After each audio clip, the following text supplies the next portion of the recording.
রাত তখন ঠিক ৩টে। বাইরে প্রচণ্ড বৃষ্টি হচ্ছিল। মাঝে মাঝে আকাশে বিদ্যুৎ চমকাচ্ছিল। গ্রামের শেষ মাথায় ছোট্ট একটা বাড়িতে একা বসেছিল রায়হান। তার বাবা মা কয়েকদিনের জন্য শহরে গেছে।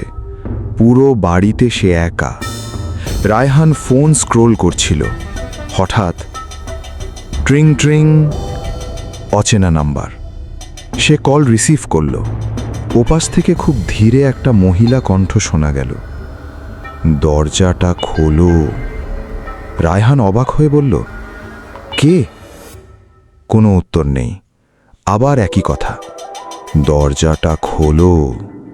রায়হানের শরীর ঠান্ডা হয়ে গেল, কারণ সে পরিষ্কার শুনতে পাচ্ছিল কণ্ঠটা যেন বাড়ির বাইরে থেকে নয়, ঠিক তার কানের পাশ থেকে আসছে।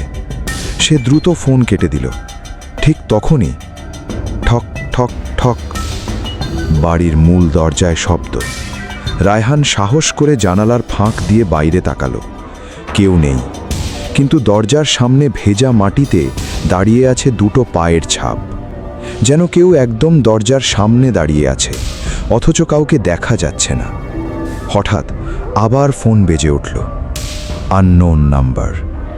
কাপা হাতে কল ধরল রায়হান। ওপাশ থেকে এবার একটা ফিসফিস শব্দ, আমি বাইরে না, আমি তোমার পিছনে। রায়হানের বুক ধড়ফড় শুরু হয়ে গেল। ধীরে ধীরে সে পিছনে তাকালো। অন্ধকার রান্নাঘরের পাশে একটা সাদা কাপড় পরা মহিলা দাঁড়িয়ে।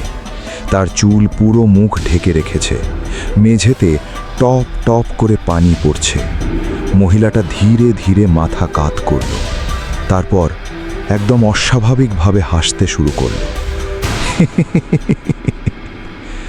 রায়হান চিৎকার দিয়ে দৌড় দিল নিজের রুমে। দরজা বন্ধ করে দিল, কিন্তু বাইরে থেকে পায়ের শব্দ আসতে লাগল।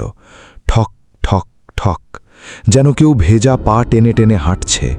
হঠাৎ দরজার নিচ দিয়ে কালো পানি ঢুকতে শুরু করল, আর সেই পানির ভিতর দিয়ে দেখা গেল একটা মানুষের হাত ধীরে ধীরে ভিতরে ঢুকছে। রায়হান কাঁদতে কাঁদতে কুরআন শরীফ পড়তে শুরু করল। ঠিক তখনই পুরো বাড়ির লাইট নিভে গেল। সব অন্ধকার। কয়েক সেকেন্ড পর তার ফোনে একটা মেসেজ আসলো, SMS, পিছনে তাকিও না। রায়হান ভয়ে জমে গেল, কারণ সে অনুভব করছিল তার ঠিক পিছনে কেউ দাঁড়িয়ে আছে। গরম নিঃশ্বাস পড়ছে তার ঘাড়ে। তারপর একটা ঠান্ডা হাত ধীরে ধীরে তার কাঁধে রাখল। আর পরের দিন সকালে গ্রামের মানুষ শুধু রায়হানের ফোনটা খুঁজে পায়। ফোনের স্ক্রিনে শেষ রেকর্ডিং চলছিল। সেখানে শুধু একটা শব্দ শোনা যাচ্ছিল, দরজাটা খোলো।